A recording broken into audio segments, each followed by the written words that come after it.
You are welcome to yet another episode of HN What's Your Say? The #1 listening show, where we discuss real issues with real people like you. We are still featuring R. Kelly. Real name Robert Sylvester Kelly. Also known as the R&B King. In a pivotal moment during the New York appeal for R. Kelly, one of the judges who seemed genuinely focused on uncovering the truth posed a crucial question to R. Kelly's defense attorney Jennifer Bonjean. This question wasn't just about the prosecution's evidence. It was about the foundation of the government's case. It in fact struck at the heart of the legal strategy that was unfolding in the courtroom. The judge asked a pointed question: did the government prove that one of the purposes of the alleged enterprise was to recruit underage girls for illegal sexual activity with R. Kelly? Jennifer Bonjean's response was sharp, clear and grounded in law. She made it clear that the government, despite their claims, did not prove the core allegation of a criminal enterprise. Instead, Bonjean's argument focused on a key aspect of the prosecution's case, or rather the lack of evidence to support it. According to her, what the government had managed to prove, if anything, were a few instances where members of R. Kelly's entourage had shared his phone number with certain girls who, along with their parents, were seeking an appointment to meet with him. But let's stop here and analyze this.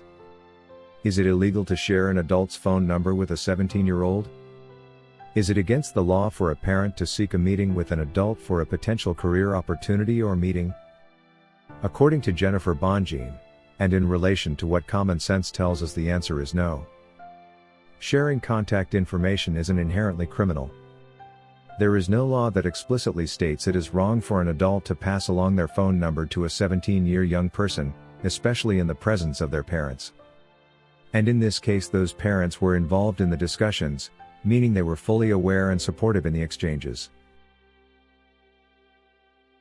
The prosecution may have tried to paint these actions as part of a grand criminal scheme. However, Bonjean firmly rejected that idea. The defense contended that the sharing of phone numbers was not evidence of an illegal enterprise. It was simply not illegal behavior. The prosecution's theory seemed to hinge on an assumption that just because members of R. Kelly's entourage passed on his phone number, it somehow demonstrated that there was an ongoing criminal enterprise aimed at exploiting underage girls, yet this was a critical overreach. To clarify, let's take a step back and understand the legal concept of a RICO enterprise. RICO stands for the Racketeer Influenced and Corrupt Organizations Act.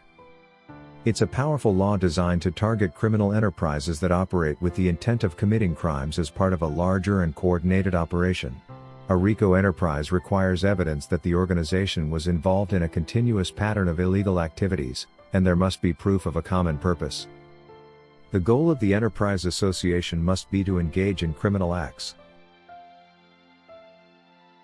In the case of R. Kelly, what the government presented were a few isolated incidents where members of his entourage allegedly passed along contact information.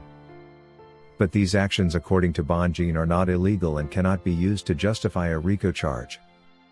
There's no evidence that these actions, seemingly harmless in nature, were part of a coordinated plan to engage in criminal activity. Bonjean's argument was grounded in one critical truth: just because a member of R. Kelly's entourage gave a phone number to a potential client or fan does not automatically mean that the enterprise was operating under a criminal purpose. There was no evidence presented that showed any of these interactions were intended to lead to illegal activities. In fact, these were simply people trying to make connections, whether for professional reasons, personal reasons, or both. Nothing illegal. It's important to remember that in order for a RICO enterprise to be proven, there must be an identifiable criminal and coordinated purpose behind the actions of the members involved. And that is the component of the common purpose to commit crimes which must be proved. R. Kelly's defense emphasized that this was not the case here. No crime was committed by sharing a phone number. The government failed to show that there was an underlying orchestrated plan to exploit or harm individuals. There was no evidence that any actions carried out by members of R. Kelly's team were criminal in nature or part of a larger illegal operation. In a RICO case, prosecutors must prove that the organization was engaged in criminal activities and not just individual acts that could be misconstrued or misinterpreted. The mere act of passing a phone number or setting up an appointment therefore doesn't constitute the operation of a criminal enterprise. Without proof of criminal intent and coordination, it's simply an attempt to frame these actions as part of a larger illegal agenda. The judge, who was clearly engaged in seeking clarity, posed this question because the heart of the issue was whether the actions could be legally defined as part of a larger conspiracy or criminal operation. Bonjean made it clear that the prosecution had failed to establish that R. Kelly's entourage was part of any illegal network designed to facilitate criminal activity. In fact, there was no hard evidence that the actions taken by his team were aimed at anything illegal. As Bonjean clarified, the government had failed to prove their case, and instead they were trying to make these isolated actions appear more sinister than they were. Her argument was grounded in common sense and a deep understanding of the law. She made it clear that just because a few interactions occurred where members of R. Kelly's entourage shared his phone number with the 17-year-olds along with their parents, it did not establish a pattern of criminal behavior required to justify RICO charges. Meanwhile, throughout this appeal, the defense consistently pointed out the flaws in the prosecution's narrative.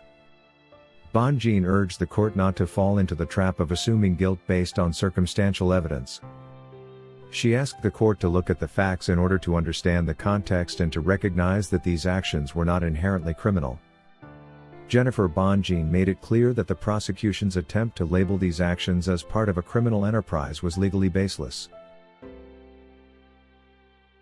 In the end, we ought to remember that this appeal wasn't just about defending R. Kelly.